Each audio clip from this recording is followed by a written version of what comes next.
kami mengucap syukur untuk kasih setiamu yang tak ada habis-habisnya di dalam hidup kami ini.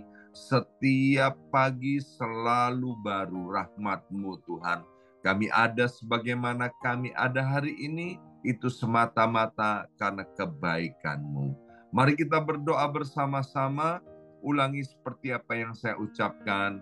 Bapa kami yang ada di dalam surga, Bapa kami yang ada di dalam surga, dikuduskanlah namamu, kuduskanlah namamu, datanglah kerajaan, datanglah kerajaan, jadilah kehendak jadilah kehendak di bumi ini di bumi ini seperti di dalam seperti surga. di dalam surga. Bapa yang baik, Bapa yang baik, berikanlah kami pada hari ini berikanlah pada hari ini rezeki yang menjadi bagian rezeki kami yang menjadi bagian kami secukupnya, secukupnya, cukup untuk cukup untuk memberikan pinjaman pinjaman kepada banyak kepada bangsa, banyak bangsa, sedangkan kami sendiri kami sendiri tidak punya tidak pinjaman. punya pinjaman. Cukup untuk Cukup untuk menjadi saksi menjadi Tuhan. saksi Tuhan. Mulai dari Yerusalem, Yerusalem, Yudea, Yudea, Samaria, sampai ke ujung-ujung bumi.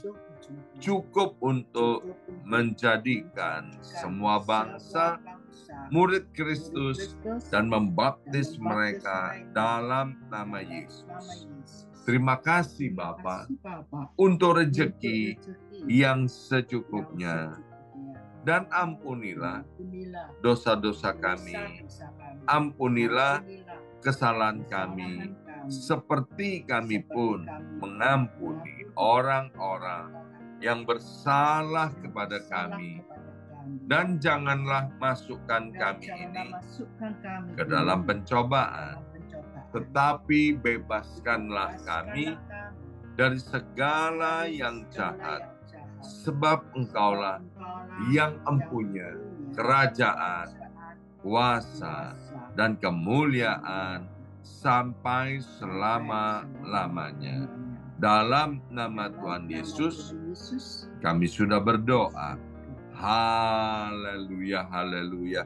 Mari Bapak Ibu sekalian, sekarang kita bersama-sama secara serempak dan serentak, kita akan menggemakan Mazmur 91 dengan suara yang keras, dengan suara yang lantang, sampai telinga kita sendiri dapat mendengarnya dengan baik dan jelas. Alkitab berkata, mati dan hidup dikuasai oleh lidah. Siapa suka menggemakannya akan memakan buahnya. 2, 3. Mazmur 91. Orang yang duduk dalam lindungan yang maha tinggi dan bermalam dalam naungan yang maha kuasa akan berkata kepada Tuhan, tempat perlindunganku dan kubu pertahananku, Allahku yang kupercayai.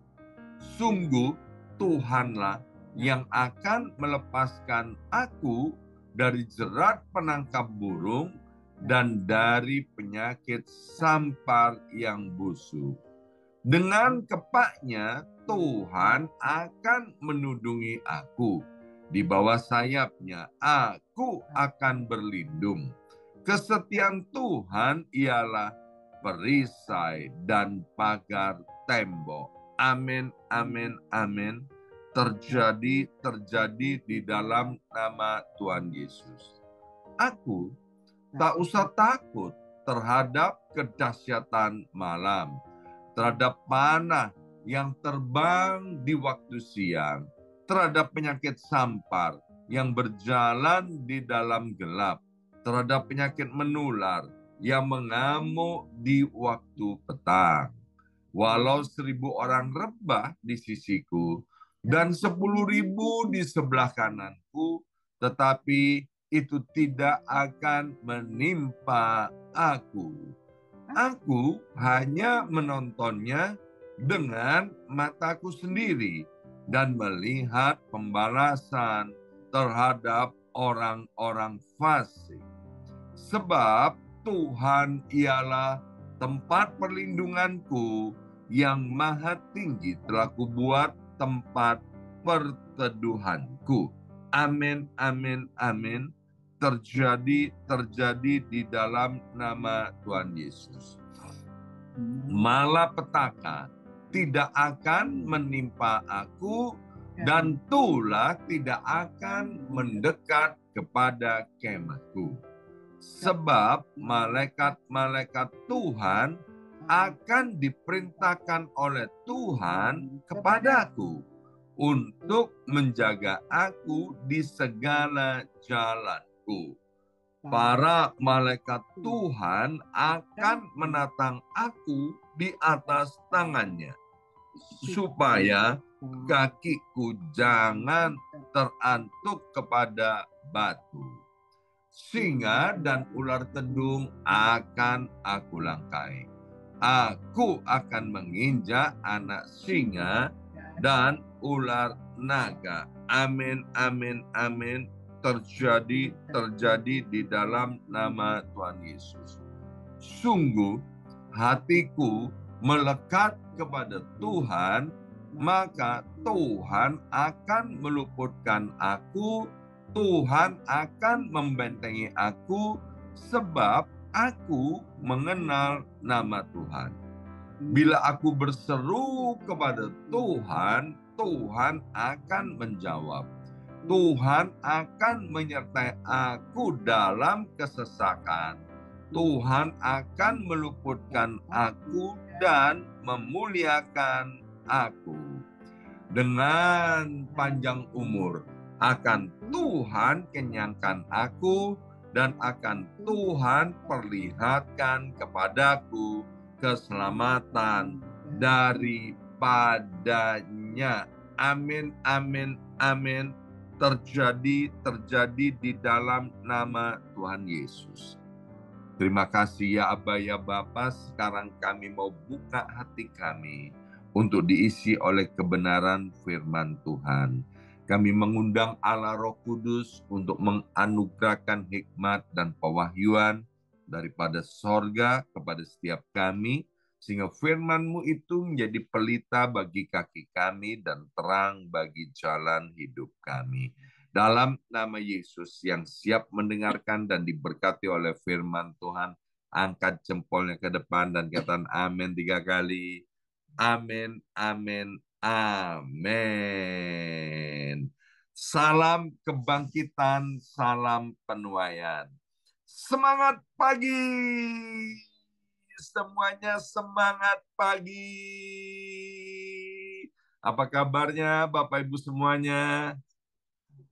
Ya, senang sekali hari ini Senin 7 Oktober 2024 kita boleh bersama-sama kembali ya. Bapak Ibu adalah anak-anak Tuhan yang luar biasa, yang istimewa, yang Tuhan sudah panggil untuk diberkati semuanya. Mari kita buka Alkitab kita dari kitab Mazmur pasal 46 ayat yang pertama sampai dengan ayat yang ketiga. Mazmur pasal 46 ayat yang pertama sampai dengan ayat yang ketiga ya. Demikian bunyi firman Tuhan untuk pemimpin biduan dari Bani Korah dengan lagu alamot nyanyian. Allah itu bagi kita tempat perlindungan dan kekuatan. Sebagai penolong dalam kesesakan sangat terbukti. Ada kata sangat terbukti. Bersama saya ucapkan sangat terbukti. 2, 3, sangat terbukti. Bukan terbukti saja, tapi sangat terbukti. Ya.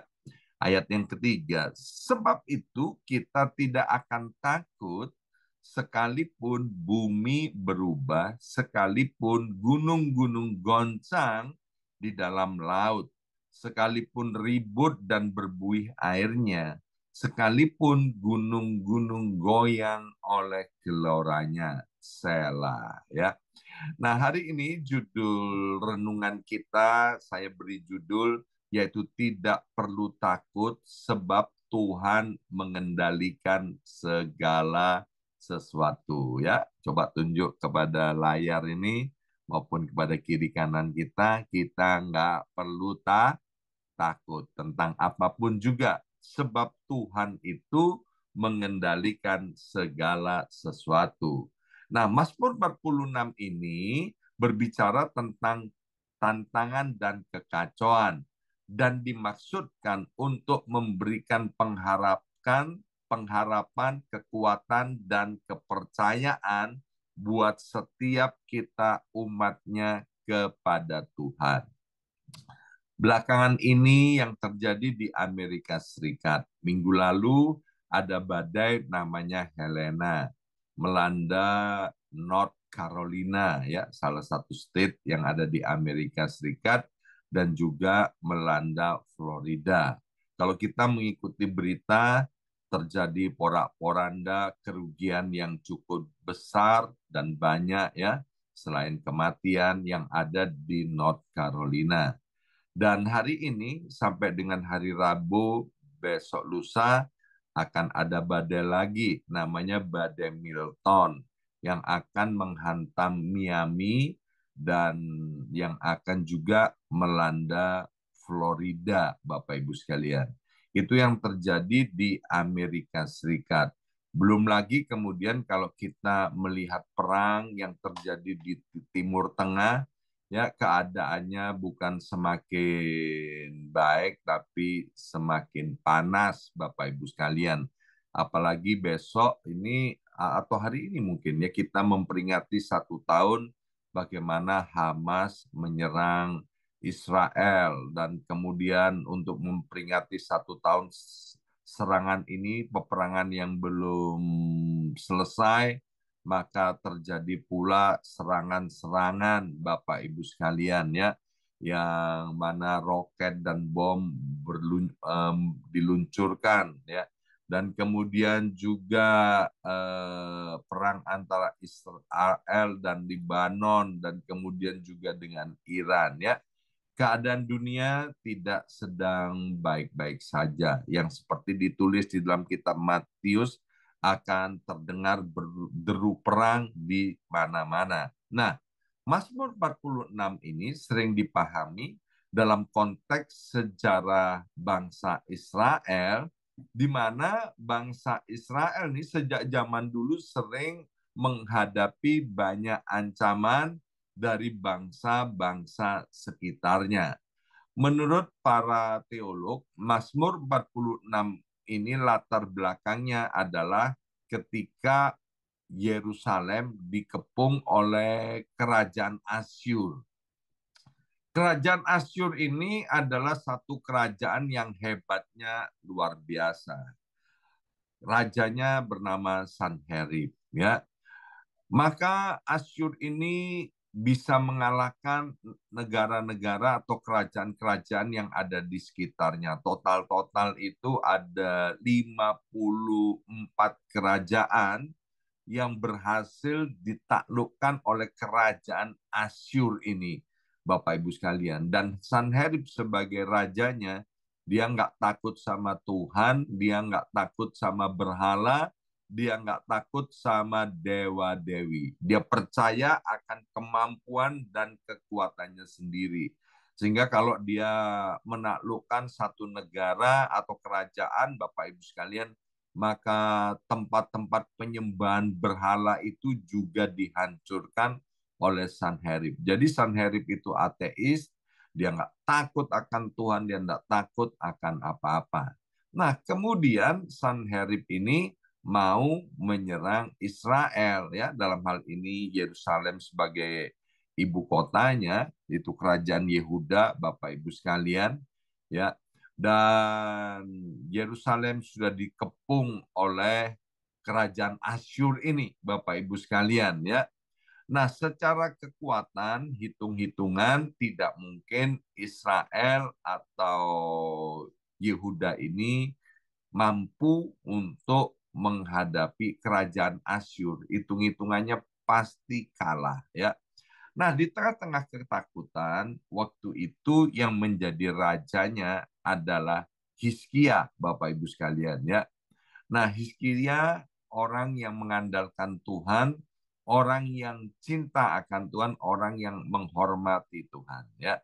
Maka di tengah-tengah ketakutannya dia datang kepada Tuhan. Di tengah-tengah ancaman itu, dia sampaikan semua isi hati tentang ketakutan maupun tentang ancaman yang sedang dihadapi oleh Hizkia maupun kerajaan Yehuda pada waktu itu, Bapak Ibu sekalian, ya. Dan yang luar biasa, ya, Tuhan melihat apa yang sedang terjadi. Jangan lupa Tuhan itu maha kuasa, Tuhan itu maha hadir, Tuhan itu maha tahu. Hari ini apapun keadaan kita, tidak ada satupun yang tidak diketahui oleh Tuhan. Maka dengan segala kerendahan hati, ya, itu Hizkia datang kepada Tuhan, dan Tuhan mendengar dari sorga, dan Tuhan menjawab semua apa yang didoakan oleh Hizkia, ya. Sehingga kemudian waktu Hizkia angkat tangan, maka Tuhan turun tangan. Tuhan kirimkan malaikat, Bapak Ibu sekalian, ya, ditulis oleh Alkitab satu malaikat saja, ya, untuk menghadapi kerajaan Asyur itu. Dikatakan oleh Alkitab ada 185.000 tentara yang menyertai Sanherib ini, ya. Tetapi hanya dalam satu malam, satu malaikat ini berhasil mengacaukan para tentara kerajaan Asyur itu, sehingga mereka saling membunuh satu dengan yang lainnya. Waktu matahari terbit, Hizkia dan orang-orang Israel ini dibuat terheran-heran karena mayatnya bergelimpangan di mana-mana tanpa orang-orang Israel ini ikut berperang. Nama Tuhan kita adalah Yehovah Nisi, Tuhan panji-panji kemenangan kita. Dan rajanya yang bernama Sanherib, dia melihat kekacauan yang terjadi pada tentaranya, saling berbunuh, membunuh satu dengan yang lainnya, maka Sanherib melarikan diri pulang ke kampung halamannya. Dan Alkitab mencatat begini, sampai di kampung halamannya, dia disambut oleh anak-anaknya, dan anak-anaknya pun membunuh Sanherib, ya. Dan yang luar biasa, kemudian anak-anak Sanherib juga dibunuh oleh orang-orang lain. Sehingga Sanherib dan keturunannya, Sanherib dengan kerajaannya, ludes, des, des, Bapak Ibu sekalian. Kalau Tuhan turun tangan, kalau Tuhan campur tangan, maka dia akan tolong sampai tuntas, ya. Nah, di sini Bapak Ibu sekalian, ayat tadi menulis begini, bahwa gunung-gunung akan goncang, bumi akan berubah. Artinya apa, Bapak Ibu sekalian? Itu artinya melambangkan kekacauan yang terjadi di dunia ini, ya. Dalam konteks Mazmur pasal 46 itu berbicara tentang peperangan. Dalam konteks kita hari ini berbicara selain peperangan, juga berbicara tentang bencana alam. Yang namanya perang dan bencana alam terjadi, Bapak Ibu sekalian, itu akan menimbulkan banyak krisis multidimensi, Bapak Ibu sekalian. Tapi satu hal, Tuhan berfirman, tidak perlu takut. Ya, Bapak Ibu pernah nggak ketika melihat situasi kemudian menjadi takut? Kami suami istri waktu ngadepin COVID, Bapak Ibu sekalian, COVID-19 itu, wow. Kalau Bapak Ibu tahu, ya, selain kami adalah orang yang pertama-tama waktu itu juga kena COVID, yaitu tepatnya 20 Maret tahun 2020, kami juga gentar, Bapak Ibu sekalian, takut, ya, melihat lockdown, dan kemudian kami nggak bisa melihat ke depannya akan terjadi apa, ya. Tapi puji Tuhan, karena kami memiliki Allah yang hidup. Akhirnya ketakutan itu segera sirna. Sebab apa? Kami menaruh pengharapan kami kepada Tuhan. Tuhan kita adalah Allah yang real, Bapak Ibu sekalian. Memang kita nggak melihat Tuhan kita, tapi Tuhan kita melihat kita, Bapak Ibu sekalian ya. Tuhan melihat kegalauan hati kita, Tuhan melihat penderitaan kita, Tuhan melihat semua masalah yang sedang kita hadapi. Kita harus melihat Tuhan dengan mata iman kita ya. Yang pertama, kita belajar dari Mazmur 46 ini bahwa Allah itu sebagai tempat perlindungan dan kekuatan. Kalau terjadi badai yang besar, Bapak Ibu sekalian, itu kapal-kapal ya, maka dia akan segera mencari pelabuhan yang besar untuk apa? Untuk segera menambatkan kapalnya dan berlindung di pelabuhan itu, ya. Memang ada pelabuhan-pelabuhan kecil yang tidak disiapkan untuk tempat perlindungan seperti itu. Tapi banyak pelabuhan besar yang kemudian dirancang sedemikian rupa sehingga kalau ada badai, maka kapal-kapal itu dia tidak akan hancur ya, tidak akan tenggelam. Kalau kita melihat berita yang ada di North Carolina, Bapak Ibu sekalian, itu persis sama dengan apa yang pernah terjadi di New York, di Long Island, waktu ada badai Sandy. Ya, saya masih ingat badai Sandy, itu karena ada jemaat yang tinggal di daerah Long Island pada waktu itu. Maka setelah badai itu berlalu, saya bersama beberapa jemaat itu masuk ke daerah badai itu untuk menolong jemaat itu. Waktu masuk di daerah area itu, kami melihat itu banyak kapal-kapal itu yang ada di atas genteng, Bapak Ibu sekalian, di atas genteng rumah-rumah itu. Kemudian kapal-kapal itu ada yang berserakan di jalan raya. Jadi rupanya waktu badai itu besar, ya, itu kapal-kapal terlepas Bapak Ibu sekalian dari ikatannya di dermaga. Itu terjadi juga di North Carolina. Tapi Mazmur 46 ini berbicara Bapak Ibu sekalian bahwa Tuhan itu adalah tempat perlindungan dan kekuatan. Kalau kita menyadari atau kita ingat apa yang kita deklarasikan setiap pagi dalam Mazmur 91, pembukaannya kan bilang begini, bahwa orang yang duduk dalam lindungan yang maha tinggi dan bermalam dalam naungan yang maha kuasa akan berkata kepada Tuhan, tempat perlindunganku dan kubu pertahananku. Maka melalui Mazmur 46, Bapak Ibu sekalian, Tuhan itu mau membawa setiap kita. Mungkin ada di antara kita yang mulai gentar melihat situasi dunia ini, maka teruslah menaruh pengharapan dan perlindungan kita hanya kepada Tuhan, ya. Bukan kepada uang, bukan kepada kekuatan manusia. Ya, waktu kita menaruh pengharapan kita kepada Tuhan, sebesar apapun badai, sebesar apapun krisis yang akan terjadi, yang sedang kita hadapi, kita tetap aman. Bersama saya ucapkan tetap aman. 2, 3, tetap aman. Ya.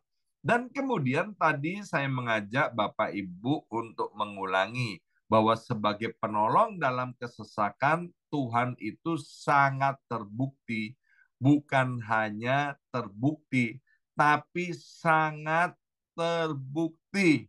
Artinya apa? Bahwa Tuhan itu tidak pernah gagal. Bersama saya ucapkan Tuhan tidak pernah gagal. 2, 3, Tuhan tidak pernah gagal. Ya, keluarga kami dalam keadaan kacau balau. Kami tidak bisa melihat masa depan, kami tidak punya masa depan. Tapi Bapak Ibu sekalian, Tuhan datang ke dunia ini untuk mencari orang berdosa. Buat apa Tuhan datang ke dunia untuk mencari orang berdosa? Bukan untuk dihukum, tapi Tuhan datang ke dunia mencari orang berdosa untuk diampuni dosa-dosanya. Tuhan datang ke dunia ini mencari orang berdosa. Untuk apa? Agar orang berdosa itu dipulihkan hidupnya. Ya, waktu kami tidak punya masa depan, Bapak Ibu sekalian. Waktu kemudian Tuhan turun tangan, Tuhan campur tangan, hidup kami dipulihkan, keluarga kami dipulihkan, dosa-dosa kami diampuni, Bapak Ibu sekalian, ya.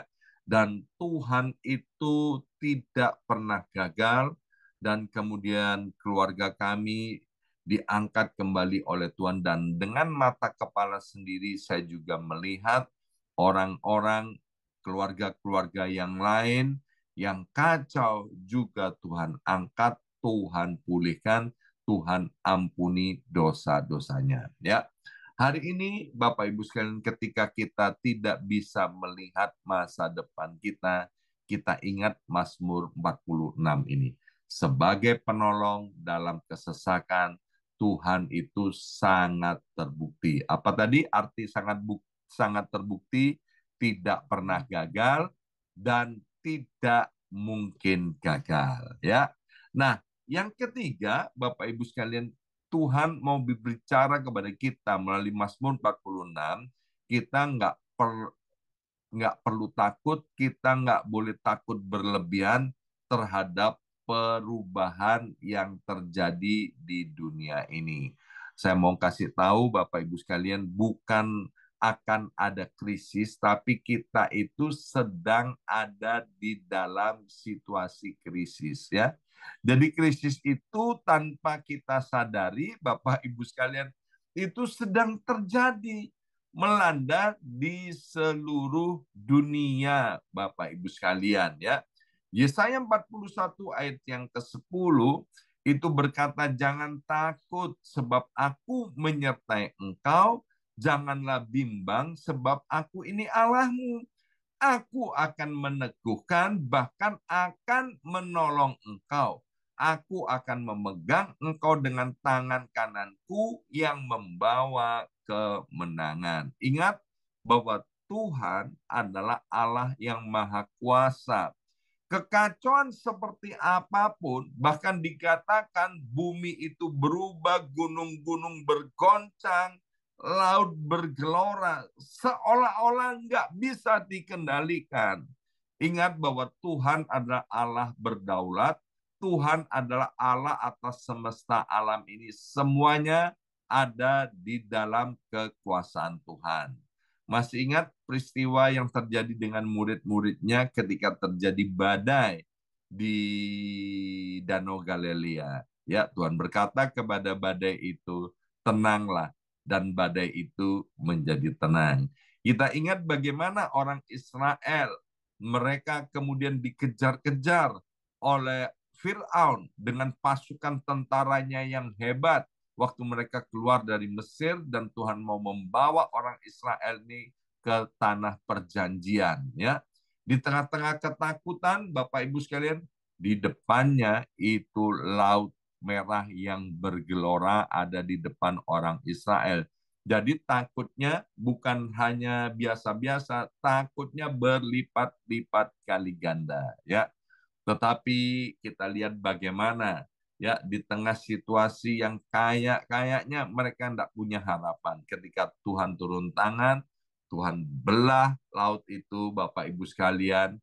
Dan singkat cerita kita juga tahu orang Israel selamat, dan kemudian Fir'aun dengan tentaranya itu ditenggelamkan di Laut Merah itu. Hari ini sebesar apapun badai yang sedang mengancam kita, persoalan yang sedang kita hadapi, Bapak Ibu sekalian, mari biarlah hati kita terus melekat kepada Tuhan. Jangan pernah ragukan pertolongan daripada Tuhan. Sebagai penolong dalam kesesakan, Dia sangat terbukti, ya. Dunia boleh gonjang-ganjing, tapi Tuhan kita tidak akan pernah tergoncangkan. Demikian juga hidup kita akan aman, ada dalam perlindungan Tuhan. Mari kita berdoa. Kami berdoa untuk setiap anak-anak-Mu ini, Bapa. Kalau ada di antara kami sedang galau, sedang takut Tuhan, sedang gentar, menghadapi persoalan keluarga, menghadapi persoalan ekonomi, menghadapi persoalan kesehatan. Hari ini kami mau datang kepadamu, berserah kepadamu, karena kami tahu bahwa sebagai penolong dalam kesesakan Engkau sangat terbukti. Engkau tidak pernah gagal dan tidak mungkin gagal. Tidak ada masalah yang terlalu besar di hadapan-Mu, Bapa. Maka itu biarlah kami mau fokus kepada Engkau, bukan lagi fokus kepada badainya, bukan lagi fokus kepada peperangan, bukan lagi fokus kepada krisis dan situasi yang sedang terjadi, sebab ketika kami fokus kepada Engkau dan dekat dengan Engkau, Bapa, disitulah ada damai sejahtera, disitulah ada ketenangan, dan kami percaya pertolongan-Mu itu akan datang tepat pada waktunya. Terima kasih Bapa, dalam nama Yesus kami sudah berdoa. Haleluya. Amin, amin, amin.